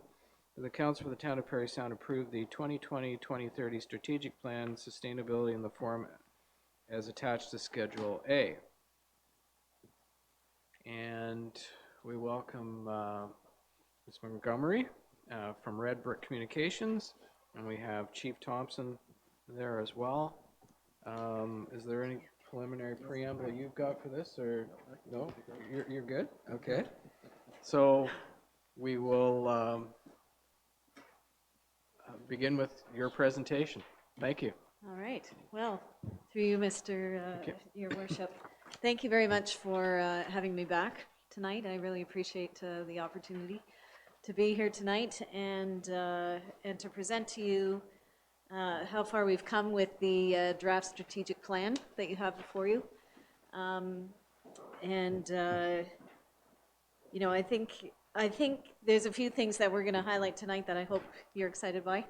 It's been a great process to be a part of, for sure. And you know, these documents and these plans are very important for any municipality. You know, not only do they drive decision making, they set a vision for your future, and they can build some really nice momentum for the community as well. it's also a really important document in terms of transparency and accountability for the town to its community and to its residents. So to be a part of, a significant project like this is always a great opportunity. So one thing you'll see there right from the get-go in terms of the cover is this concept, or our title of Partnering for the Future. So right from the get-go, we really wanted to emphasize the really important feedback that we got through input from all levels, from residents, business partners, the youth, members of council as well, in terms of the importance that the town of Parry Sound as a municipal organization is not alone in making this town great, or this community a great place to live, a great place to visit or work. This idea that there are a number of partners that make this a wonderful place to be. So we really wanted to emphasize that right off from the get-go. So really right now, I'm just going to take you through super high level. I think all of you have had an opportunity to go through the plan in a bit more detail. I'm not going to go through all of that, but I will just want to make some highlights as we go through. A reminder to the public and members of council and participants that we did go through quite a comprehensive consultation process to get to where we are today. So those include, the meetings with SLT, along with an online survey, focus group, 2 focus group sessions, a youth session, an open house, and then our facilitated council session as well back in December. So all of that input, hopefully you will see reflected here. A reminder from the public in terms of, from the online survey, we asked questions around what they see their priorities being for the town. This is again just a reminder of what came forward. When given sort of a list of a number of priorities, these are the pieces that came forward. Now one thing that isn't shown on this slide, I provided more detail at the December meeting, is that the things around the pool, desire for a pool was ranked quite high in terms of, or in terms of comments that came forward. Improved downtown and waterfront, more housing, community events and festivals. Those things came through. I do want to make note of the third item here, the housing affordability. We do talk about, or in the beginning of our conversations, we did use the term affordable housing. Very quickly and through feedback, really the conversation was about attainable housing, housing that is beyond just what the term affordable can mean to different people, and really looking at what's attainable and how can we provide different types of housing for people across the spectrum. So I want to make that note that was original wording that came from the survey itself, and then that has evolved through our consultation process. So in the document, in the document itself, there's a number of features that I just want to highlight before we get into it. And one key piece here is, in our conversations, we talk to people about, let's really set a foundation for the future in terms of thinking a little bit longer term beyond just council, beyond the term of council. So the horizon that we want to represent here is actually a 10-year horizon. It sets some realistic expectations, recognizing that it takes time to achieve some of the goals that are included here and that were brought up during the consultation phases. So it sets a really strong vision for the long term, and moves you away from sort of short-term thinking to really creating a stronger vision for the town and for the community. And the other thing is that many of the goals that you'll see within the strategic plan rely on partnerships, which means you rely on relationship building and bringing people to the table. Those things take time. So allowing yourself some realistic timeframes is important. So I think that's an important feature in this strategic plan. The other thing you'll see when you get to the pages on pages 7, I believe it is, 7, 9, and 11, where we have the action items. What I want to highlight here is that we really do have 3 layers of achievement that we're proposing for the town. and one of them being the overarching vision for that particular strategic priority. And then we move down into the smaller bolded areas, which are the actual goals under that vision statement for the priority. And from there, what are the actual actionable steps and concrete things that the town should be doing? So we really wanted to emphasize that piece and make this a practical and workable document for council as you move forward. The other thing that you'll see are some new organizational values. We've simplified the mission and vision, which we can speak to. And at the very end, you'll also see a reporting our progress. And to me, that's one of the most important pieces. We know that it's very important for the town and for the municipality to be accountable to its residents. We wanted to make sure that was very clear and from the outset that was a promise and a commitment from council through to the residents, that there is an action or there is a plan in place to make sure that accountability of showing progress along the way is a commitment that you're willing to make. Yeah, so the other piece being the concrete actions. I did mention that they are in there.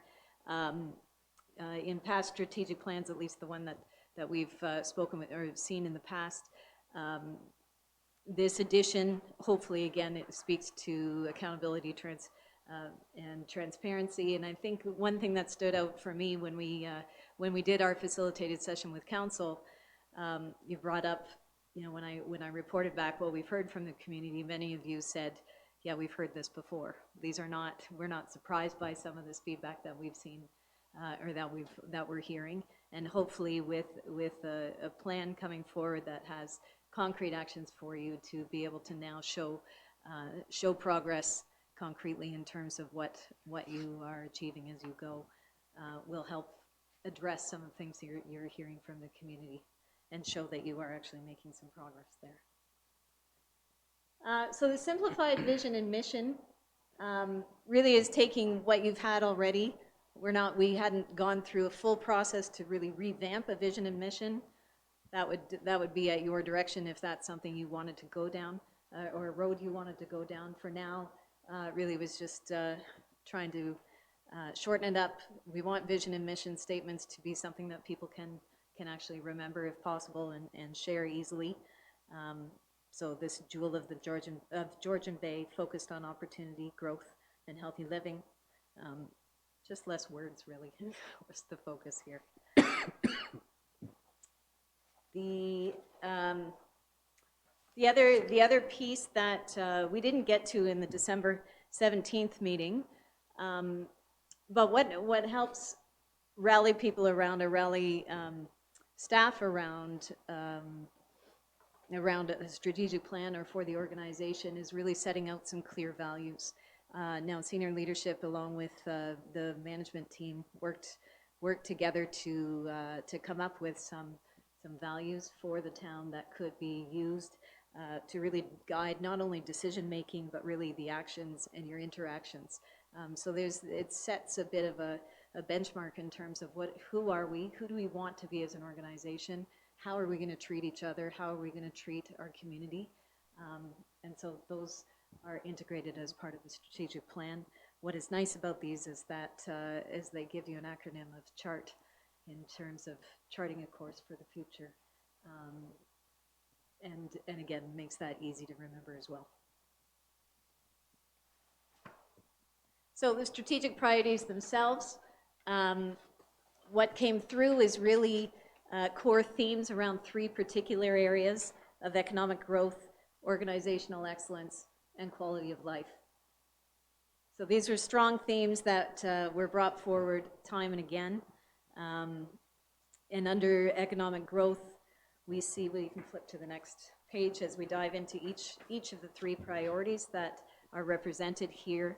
The key thing for economic growth is strengthening and diversifying the economy here in the town, providing sustainable growth, quality employment, and housing that is attainable. So these are the 4 goals then that fall under that particular priority. which again is looking at diversifying the economy, taking action on the waterfront, planning for future capacity, and supporting housing options, which is spoken to before. Can we wait until, and then let it flow through here, and then lots of questions after. All right. Yep, keep going. So quality of life. What we look to here is really, back to this whole idea of having Parry Sound being a great place to live, work, and play year-round. That piece around year-round came through loud and clear as individuals and residents are looking for Parry Sound to really be an active and lively community, not only in the summer months and when you have cottagers and tourists and that kind of thing, but really, how do we make this a vibrant community throughout the year in every season. Organizational excellence really comes down to how the town itself as an organization is being run, and that taxpayers and that the community is feeling that they are getting value for their dollar at the end of the day, that they have some trust and confidence in terms of where how their tax dollars are being spent. And there's transparency along with, how that's communicated back to them, and that sound financial policies are being used along the way. And finally, as I mentioned earlier, these pieces around reporting progress. To me, like I said, this is a commitment from council, from the town, back to the community to say, yes, we've made these promises to you, we've made this commitment to you through our strategic plan, and we want to make sure that you're aware of how we are making progress and that we can be measured against that progress. And we've identified 6 ways, right off the bat in terms of how that progress can be reported. So in terms of next steps, quite simply, have the strategic plan approved or amended depending on the conversation tonight. And then that will be distributed for the community and on the town's website. And then each department within the town organization will then align all of their work plans according to the strategic plan. So thank you again for allowing me to be a part of this and for Red Brick being a part of it. And I'm open to any questions. Thank you. Start with Councillor Borneman and then Councillor Backman. Thank you for your work on this. On page 5, you have 3 strategic priorities, and you have them numbered. Is that an indication that it... Sorry, on page 5 of the actual document or of my presentation? And your presentation on the PowerPoint. 1, economic growth. 2, quality of life. 3, organizational excellence. Is that... Oh, are they numbered in that particular order for a reason? Not necessarily. I mean, I do think, I should say that economic growth was, when you look back at the top priorities on, was that the slide, a few slides before that, growing the economy, the local economy was a #1 concern for most individuals. I'm fine with that. Yeah. Yes, for sure, for sure. And we tend to not, it's not surprising, organizational excellence tends to kind of be less talked about in a public forum. There's expectation that the town is going to be run well or yeah, that's the expectation. So we don't see a lot of concrete things that come through under that particular item. That said, obviously, as an organization, it's of critical importance. So what you see in there, many of those things, other than probably communication, came through in the conversations with both council and with senior leadership. Okay. You have a follow-up? I don't think your mic's on, sorry. Avoided setting any hard target goals. We haven't said that we were going to grow the economy by X% or create so many houses, attract so many people to the community. Is that the norm for this procedure? So when you look at, and I did go through quite a few strategic plans through this process, And you'll find that different municipalities approach their strategic plans in different ways. So it's really up to council how detailed they want to get in terms of setting measurable objectives for reaching certain targets. I have seen communities where they have gone to that level. I will say those that have done that have done quite a much more extensive consultation period. They spent a lot more time in the development of their strategic plan, and I can give an example of the city of Kitchener, for example. They did months and months of consultation. They were, through the summer, they went to festivals and had tables throughout the community. They had stands at libraries. Anyway, it was quite a significant project and undertaking to get to a strategic plan that did have a few more, get to that level of detail. We didn't go that far for Parry Sound at this point. Mr. Harris, you got something you want Yeah, to add? perhaps through the chair, I could just add to that. We've added a greater level of detail with specific action items than in the previous plans, but we haven't gone to the level that you just mentioned. That comes out when we sit down with key performance objectives with the management staff and how we're going to achieve each of those goals, the key performance objectives. That's where we'll sit down and have more specificity with respect to housing or other things that we might be doing to achieve the goals, but not in this document. Okay. Councillor Backman? Thank you very much for your work on this. I do have some feedback on various areas within the strategic plan. I don't know what the best process would be, but maybe I'll just say my feedback and then get feedback if there is any. We didn't have an opportunity to speak about our vision and our mission in the session we had because it came to 10 o'clock and we ran out of time. So in looking at the overview of what you provided and kind of going back full circle, one of the things I see that there's an opportunity and a reflection of common denominators within the strategic plan is sustainability. And I think that there's an opportunity within both our vision and our mission to look at incorporating, and I'll just say some of the example that I would put forth. The Jewel of Georgian Bay, a sustainable community focused on opportunity, growth, and healthy living. That would be something I would maybe like council to consider. As well as when we look at our mission, to listen to our residents and collaborate with our neighbors to deliver excellence and quality services that lead Parry Sound to a prosperous, sustainable, and healthy future. So those are just some my thoughts on the vision and mission that we weren't able to discuss in a previous session. I'm happy to hear in regards to the values that we will be elaborating on the definitions of collaboration, honesty, accountability, respect, transparency through our staff as we roll out those into the organization.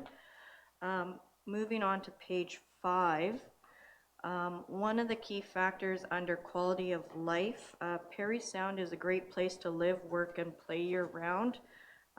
Personally, I feel that that paradigm is incomplete. I think that there's an opportunity to maybe look at a place to live, work, visit, invest, and grow. I think the live, work, and play again is something that just doesn't fulfill everything under that. So there's maybe opportunity to add that or revisit that. When looking at the economic growth section under the last paragraph, support housing options across the spectrum. We speak of support more housing options for new and existing employees as part of business attraction and retention. There is another part under quality of life that reflects this, but I'd just like to speak about adult education housing.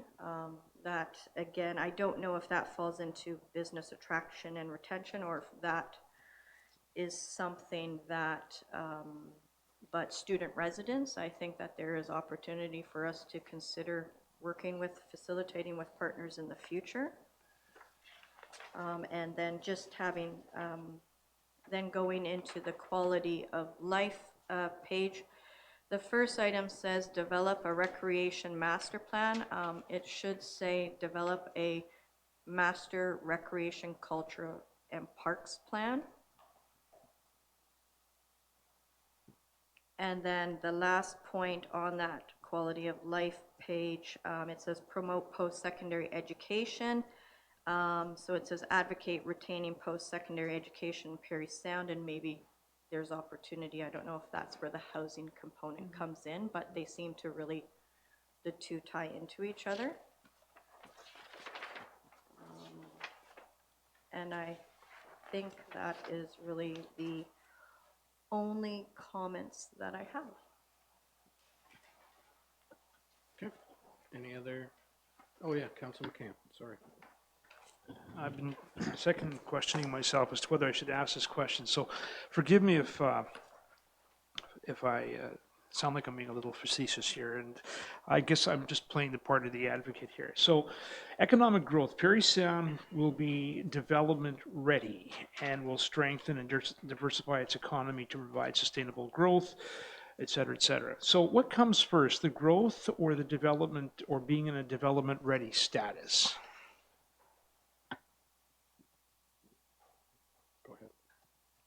Through the chair, perhaps I could provide my There's thoughts. a reason I'm asking this. Yeah. But I mean, it's a combination of things. We, last fall, put in a policy called local service policy.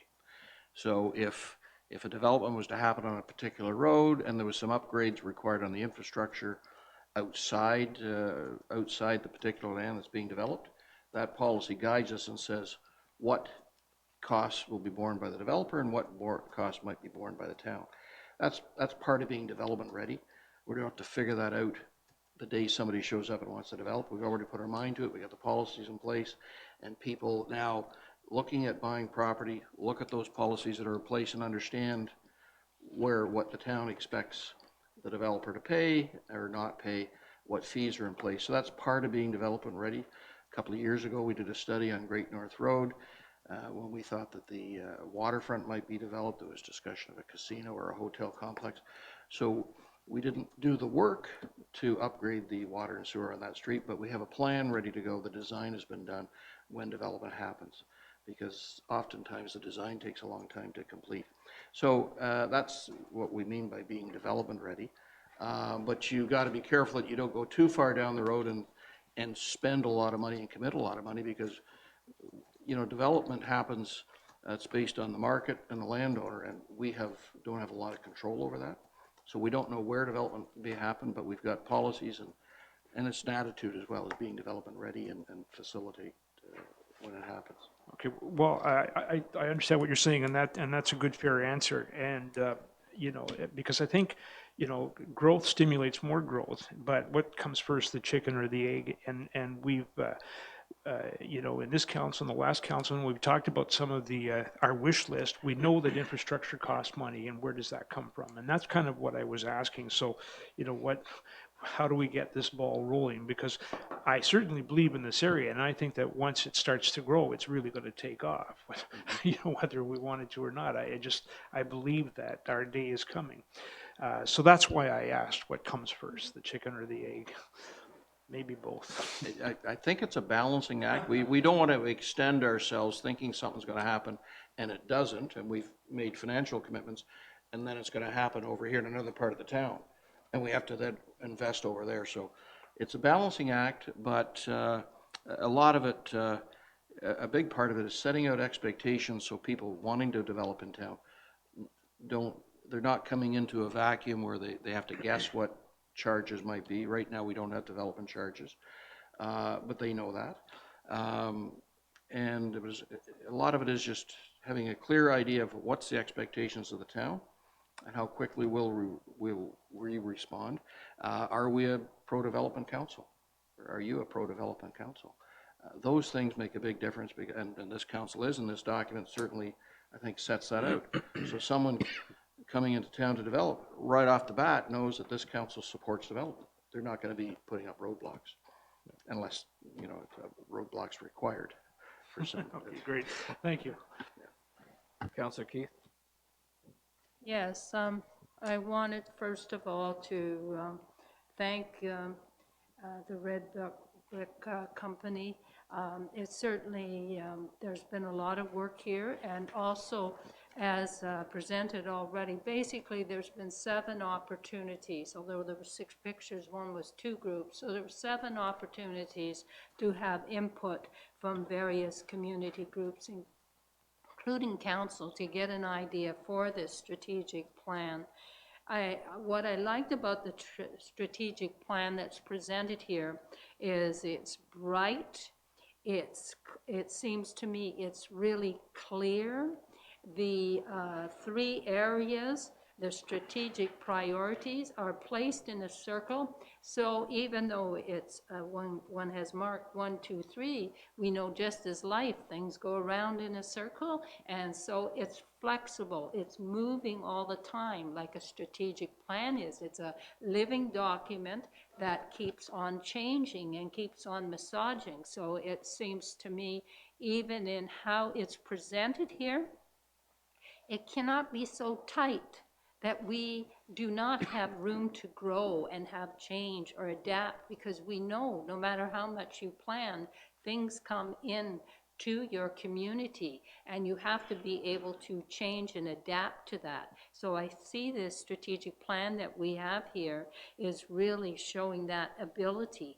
The other thing that I noticed that I think is really important, and I appreciated, was the values. The values that are presented here are values that everybody in staff and community, all of us, can easily remember, recognize, and be able to say with every one of those strategies, whatever is going on in our community, we can pinpoint it to the values. And I think that is really important, because the values, again, is a base, is a foundation to anything you do. So values is really great. Matter of fact, with the values, I really think down the road, those values should be posted from my personal viewpoint, not only on the website, but have them up at the town office, at Bobby Orr Community Center, at the Stocky Center, because those are values that we are really proud of. And if we have those values and we incorporate the priorities we have as our strategic plan, and now we have this accountability. We have 6 sections here. We never had that many sections before. We still have flexibility built into it, but we have the ability to measure and to see how are we doing, what can we improve. So overall, I like what's presented here, and I have to say, for the photos, they were a pleasant change too. I think that they showed a community. When I look at this, not only I like color, but it says that color says vibrancy, and I think that's what we want. It's not just the words in your strategic plan, it's what you present. And what you're presenting there, when you look at it, every one of those pictures, in my viewpoint, shows action, shows we are a community that's alive, bustling, we're ready for business. That's what we want in a strategic plan, because frankly, people are not always going to read every little word on every sentence, but if they see pictures which are worth much more, 1,000 words, even more than my talking, would be that when they see those pictures, they see the kind of community that we are saying. So I'm pleased with what I'm seeing. Thank you. Councillor Bachman. I'd just like to agree with Councillor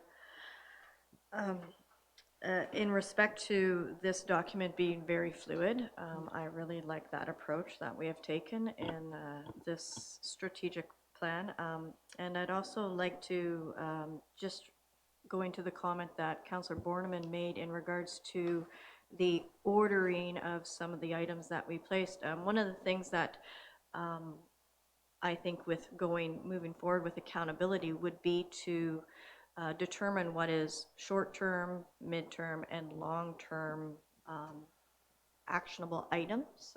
So that's something, whether that's through this document or that comes out in the KPOs, but I think it'd be really great for the public. And also then it comes back to us on a level of accountability. So again, great job. Thank you.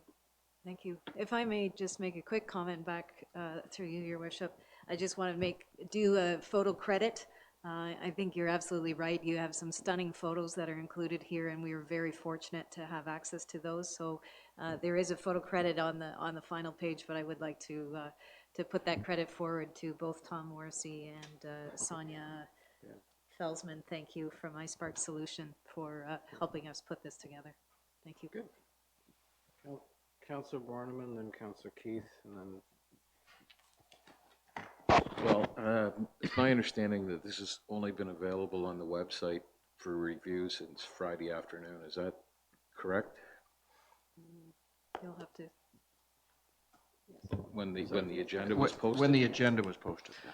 So I guess what I'm about to suggest is that we postpone passing this thing for 2 weeks to allow the public to review it, and the changes that have been suggested to be incorporated or not. I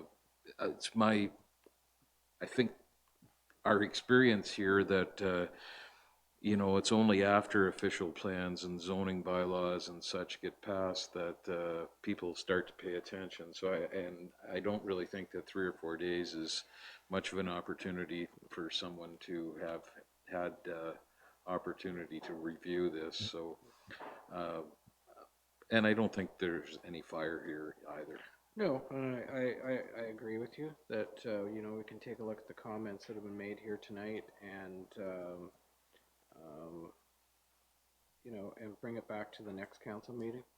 I think probably would be a good idea for final approval. And that way the public's had a chance to have a look at it. There's been comments made tonight and we can work with that as well. Before we do that, Councillor Keith and then Councillor McCann.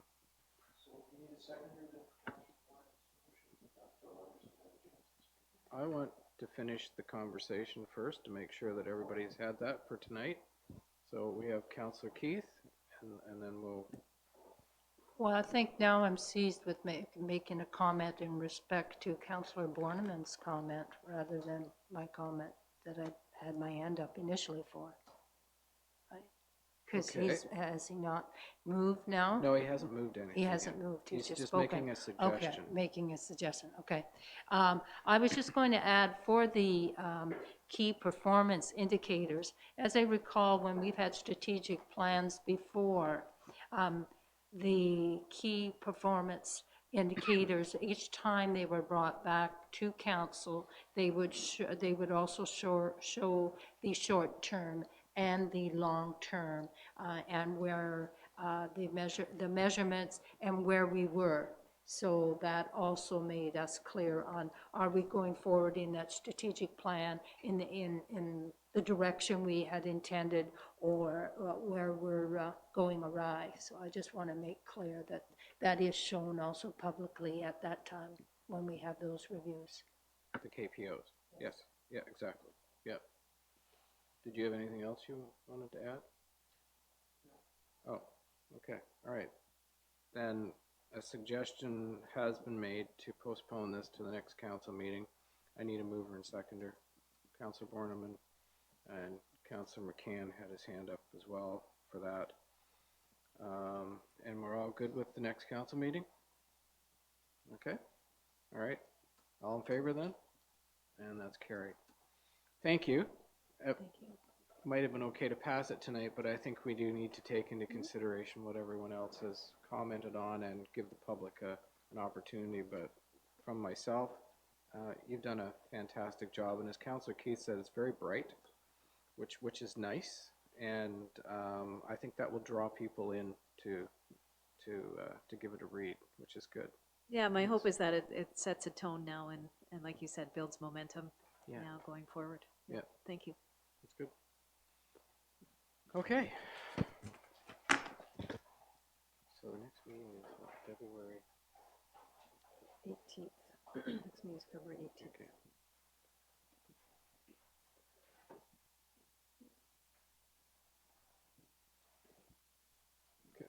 that. Oh, yes, yes.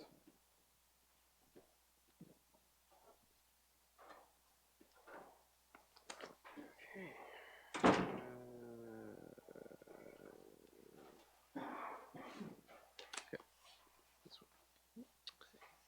So moved by Councillor Backman and seconded by Councillor Keith that bylaw number 2020-7014 being a bylaw to authorize the execution of a funding agreement amendment with the Department of Canadian Heritage, Canadian Arts Presentation Fund for Stocky Centre programming for fiscal years 2018 to 2021 be considered as read a first time. All in favor? And it's carried. All members in favor of having the second and third readings? That's carried. Moved by Councillor Bachmann, seconded by Councillor Keith, that the bylaw above mentioned be considered as read a second and third time, passed, signed, and sealed. Discussion. Councillor Keith. While Ms. Norris is sitting at the table there, maybe she can explain to the public what it is that we're hoping for tonight, or at least you folks are. So through you, Your Worship. So we are in a 3-year term agreement with the Canadian Arts Presentation Fund, where they grant to local community presenters. So we are in a 3-year term to receive a total of $90,000 paid out over 3 years equally. With the adjustment of the 2019 federal budget, they have added more to the Canadian Heritage Fund there to provide additional support to community presenters. So we have found out through the amendment that we passed through that we will be receiving an additional $6,000 than initially agreed with, paid out over 2 years at installments of $3,000 each. Any further? All in favor? That's carried. Thank you. Thank you for your work on that as well.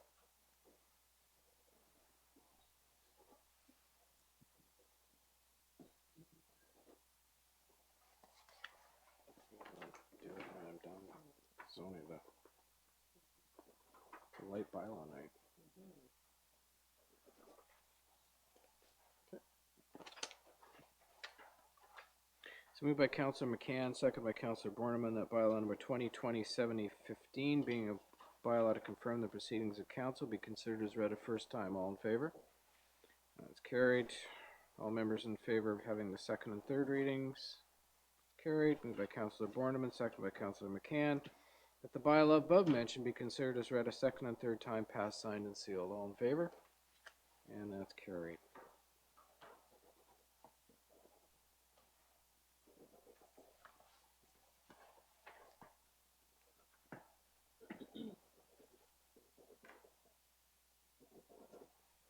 Okay, so prior to adjourning, I'd like to offer the following information to the public regarding the next meeting. The next regular meeting of council for the town of Parry Sound is scheduled for Tuesday, February the 18th, 2020 at 7 p.m. and will be held in the council chambers on the top floor of 52 Seguin Street. Public access to the building is off Gibson Street. All regular council meetings are held at 7 p.m. on the first and third Tuesday of each month, except January and August, where only one regular meeting is scheduled. Regular and special meetings are live streamed. Please check news and public notices on our website at www.parrysound.ca for instructions to watch live or see earlier council meetings. Prior to a council meeting, agendas, changes to the council meeting schedule, and notices of special council meetings are posted on the town's website at www.parrysound.ca under news and public notices. You can view an electronic copy of the complete agenda with supporting reports on the town's website, search council calendar and the date of the meeting. Contact the town clerk or make a request through our website if you wish to receive the combined agenda via email. The minutes of the council meetings are posted within 2 days after the council meeting on the town's website. Your TV airs council meetings on Saturday at 9:30 a.m. following a regular council meeting. And for Cogeco listings, contact www.yourtv.tv. And Your TV did not air the last council meeting because of the sound quality. So for those that might have checked, hopefully the sound quality tonight has been good, and they will air it Saturday morning at 9:30. Thank you, everyone, and have a great night.